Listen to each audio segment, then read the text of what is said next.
Hi everyone, welcome to an altcoin Bible today after an Ethereum 25% God Candle in the back of positive ETF news, essentially a backflip. There is a lot of talk around political pressure. Makes a ton of sense since Trump came out and said he's pro-crypto.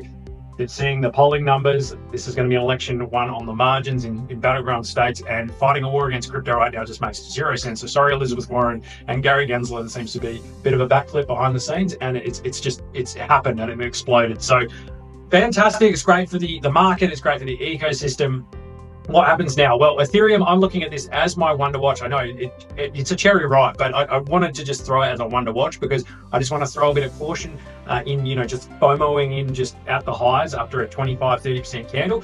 There will be some derivatives action here where people are just going to go dig along because of the ETF, but there will be a pullback or a drawdown at some point. I just don't know when. I mean, that's, yeah, it's just obvious to me. The RSI here after a pullback can go into that power zone leading into an ETF approval, absolutely. We're going to see a buy, and sell the news. Just be careful. I actually had tracked, it was interesting, from ALTCOIN BIBLE last week as, some of the one to watch, or I can't remember if it was cherry ripe, but that beautiful technical wedge that it was breaking into, and then it's just ripped right through it. So this whole area here has been taken. There's a lot of sort of air, like an air pocket down here into volume. But again, with an ETF, people just want positioning, like we saw with Bitcoin. They're going to buy it and just be like, if you have that longer term perspective, it's fine because, this ETF should propel Ethereum above, 7,000, 10,000 US fairly easy over time. So again, if you're short-term trading this is where you're going to get into trouble. And I'm seeing this a lot in the groups. Do you feel like you're actually on a roller coaster? Your portfolio, just constantly grinding down, but you feel like you're in the right things, and then you get frustrated and you get emotional, and then you move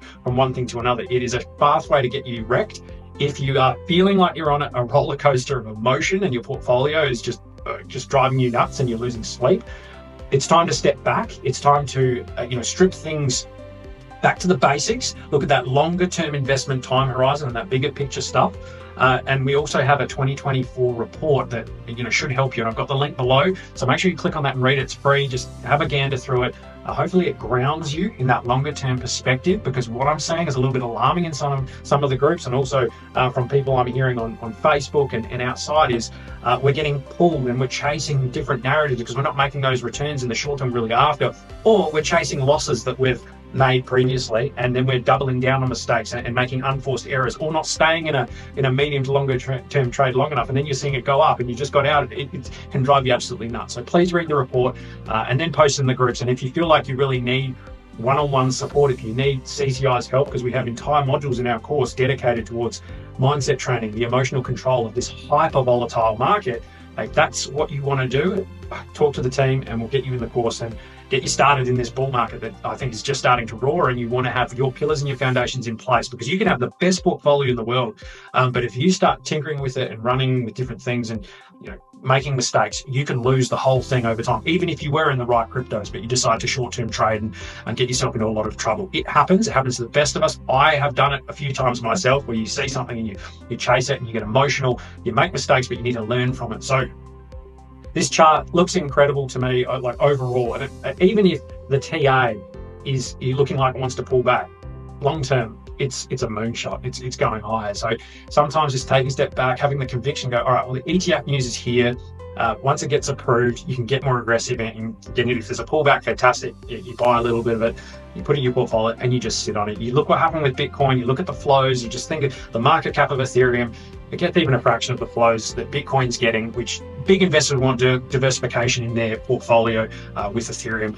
It's not going to be as big as Bitcoin off the bat, of course, but it's going to matter. It's going to mean something. So again, for us, and we said at the start of the year, Ethereum, and it still is one of the lowest risk, high conviction plays we have in this market. And sometimes you just need to step back from taking so much risk, guys. You're in stuff because you feel like it can, 10, 20, 30x. But will it actually do that, and on your time horizon? And when you could be in something like a Bitcoin and Ethereum, which has outperformed everything over the last 12, 24 months essentially. So Ethereum hasn't, but I think it will sort of follow Bitcoin's track record. So yes, I digress. Let's get into my cherry ripe this week. It is AGIX. I've had it in the ALTCOIN Bible a few times because of that AI narrative I've been fairly big on at the end of this month, because of the NVIDIA earnings happening in the next 24 hours. You've got the ASI merge between FET, Ocean and AGIX. things were just lining up really nicely, and then good old Ethereum came in and just stole all the thunder. Doesn't mean the AI thing isn't going to move. I think it's going to be a massive mover at some point, but technically this has had the break that I wanted to see. Now this is where I would get more aggressive, seeing this beautiful clean range break, bang bang, closed above. So that was really important. This candle here closed above that white line that I've got there. We're having a bit of a retest now on the 4 hour, on the 1 hour. I'd love to see it remain there. Stokes in the power zone, that's fairly mature. RSI in the midpoint, not even in the power zone. So this has the potential to move to the top of this range. Over time, of course, not in a flash, but 39% move, maybe plus, depending on how this next little phase goes. But for me, that's a beautiful technical look, and it could just retrace a little bit deeper to the top of this. This is from the newsletter, so this has been hit kind of perfectly from the buy zones. But yeah, I really think this is a good looking chart. Sometimes you just need a bit of clarity around what you're doing instead of sort of buying in all through this pattern, which could have broken down. You have a stop, of course, but you could wait for the break and then the close above the horizontal support. You see the breakdown there? Perfect. So love it. Pepe, can't go through without mentioning Pepe. I was curious to know what meme coin or what random ERC20 token was going to pump the hardest on the back of an Ethereum ETF, murmuring or likelihood that it improved. That was Pepe. 58%, 55 last night. So 2 candles, 55%. So Pepe is the frog to be in for the bull market of memes going forward. I think the 1.618 extension is definitely in play here, which is considerably higher. That would be a further 44% move. Not sure if it gets that high, but it is in play, these Fibonacci extension levels. You never want to, bet against momentum and bet against strength, so I'm not going to. But we just want to be, cautious as we're climbing through these regions. This is the profit-taking region from a move and breakout like this. So you're going to see seller strength increase through these areas, and you want to kind of counter trade the market where it's just moving higher, and you're like, well, I need to take some profits here, otherwise I'm going to be the bag holder at the end of the day.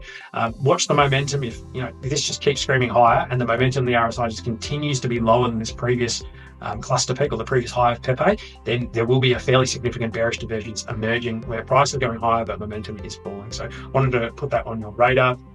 XRP, I love giving XRP a little bit of a bash. I know a lot of people love it, but seriously, look at this price action from May 22 all the way over now. So 763 days, give or take, of just pump and dump, up and down, up and down, up and down, and full retracements too. Some of these are 78%.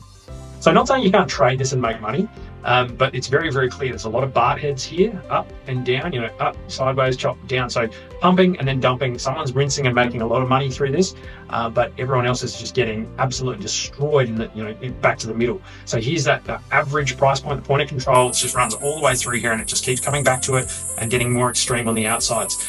Right now as well, just showing you here. Well, again, I think this can pump to $1 at some point because of the retail mania that normally comes in crypto markets. Right now in the short term, though, it was actually really hard to find a bad-looking chart. Currently, there's a lot of setups, breaking from resistance levels, confirming support, coming back like AGIX, breaking ranges. There's a lot to like about a lot of the charts, but the XRP, I just saw it, and I'm like, what is it doing here? And it's in this sort of pennant wedge type formation below major moving averages on the daily. Granted, this is Bybit, so this is a futures platform, but it's still spot trading. But yeah, below all major moving averages except say the 50 there and the 20. So there's a little bit of positivity there. But what I was concerned about is after a massive move, this just hasn't had any strength to bring itself back up to these kind of regions, this support, resistance and volume levels above. Meanwhile, the RSI is doing everything possible. So buyers are throwing everything at the price action, but sellers just keep blunting this lower. So there's a peak, a second peak, lower peak. So this one might be in line or slightly smaller. I have to really zoom in there, but to my eye, the second peak is just lower. Not that it matters a heck of a lot. You can see the momentum is just waning with these big wicks. Sellers are coming in at the top of this pattern while the RSI peaks are getting higher. That is a hidden bearish divergence, and generally it means that there's a continuation of the downtrend here. And I think this area down here looks pretty ripe. So guys, hope you've enjoyed this episode. As always, I love my Wednesday sessions of the Altcoin Bible. If you are interested in watching the full in-depth version of this where I really dive further into these charts, and also I think I covered BNB as well, and sometimes I'll throw in some extras in the chart. I also give some a high-level overview of the Ethereum potential approvals, some data behind that as well, and my thoughts generally on the market. If you're interested in that, make sure to become a newsletter subscriber by clicking the link tree below, and we'll get you sorted with that, and you'll get this video to you weekly. So Have a great day. We'll see you next time. Bye-bye.